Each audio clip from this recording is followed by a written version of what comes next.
ایک بوڑھا آدمی بلوچستان سے 70 سال سے بکریاں چراتا تھا اور پیسے اکٹھے کر رہا تھا بھی نبی علیہ السلام کا روضہ دیکھنا ہے. تو پیسے اتنے نہیں ہوئے تو اس سال اس کو خیال آیا، ابھی اسی سال ساری بکریاں ہی بیچ دی. جھونپڑی میں رہتا تھا تو پیسے اکٹھے ہو گئے، ویزا لگوایا عمرے کے لیے. تو گاؤں کے سرپنچ نے کہا کہ واپس آ کے کیا کھانا پینا ہے، یہ تو سارا ہی مال مویشی بیچ دیے، سب کچھ بیچ دیا. اکیلا آدمی ہے، 80 سال کی عمر ہے، سب کچھ بیچ دیا. اب مکہ مکرمہ پہنچا، عمرہ کیا. تو جب پیارے نبی صلی اللہ علیہ وسلم کے روضہ مبارک پہ پہنچا تو آپ صلی اللہ علیہ وسلم کے حضور سلام پیش کیا. تو وہاں مدینہ منورہ میں کوئی عرب بیٹھا ہوا تھا. جب اس نے دیکھا تو 80 سال کا بندہ ہے، سر پر رومال ڈالا ہوا اور اپنے گاؤں کا روایتی لباس آبا پہنا ہوا ہے. یہ آپ کا قصہ سنا رہا ہوں آپ کو میں. تو اس نے ان کا چہرہ دیکھ کے وہ کہتا میرے دل میں خیال آیا، یہ کوئی سند نہیں، وہ کہتا میرے دل میں خیال آیا کہ اس بندے کی شکل دیکھو، اس کا لباس دیکھو، اس کی سادگی دیکھو، اس کے کپڑوں کا موٹا پن دیکھو، اس کا سانولا چہرہ دیکھو، اس کی نورانی داڑھی دیکھو، اس کے چہرے کی جھریاں دیکھو. ایسے لگتا ہے جیسے ہزاروں سال کوئی پرانا، ایسے لگتا ہے جیسے صحابہ کے دور کا کوئی بندہ آج مدینے میں آ گیا ہو. تو وہ یہ بول کے ویڈیو بنا رہا ہے. ایک بندہ ویسے ہی دور بیٹھا ہوا، جس طرح آج کل عادت ہے لوگوں کی کہ مجھے لگا کہ یہ بندہ ایسا لگتا ہے دیکھنے میں.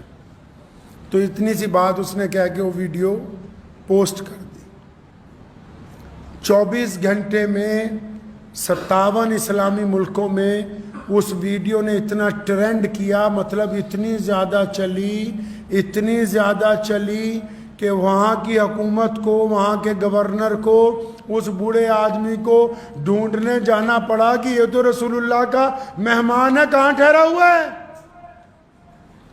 وہ تو غریب آدمی تھوڑے سے پیسے ساری بکریاں بیچ کے عمرے کے لیے آیا. دیکھو آج بھی اگر کوئی سیدنا ابوبکر صدیق رضی اللہ تعالیٰ عنہ کی سنت ادا کرتا تو پھر اللہ کیسے دیتے.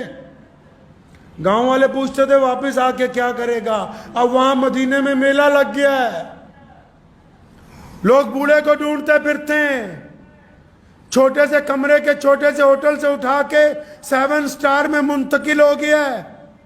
شہزادے آ رہے ہیں ملنے کے لیے.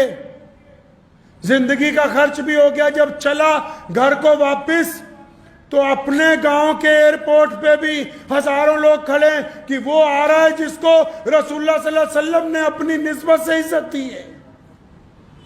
اور ابھی گاؤں نہیں پہنچا.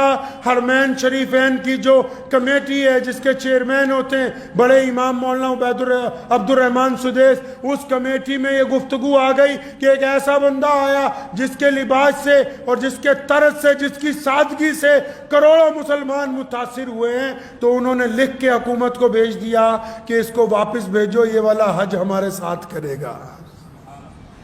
آج بھی اگر کوئی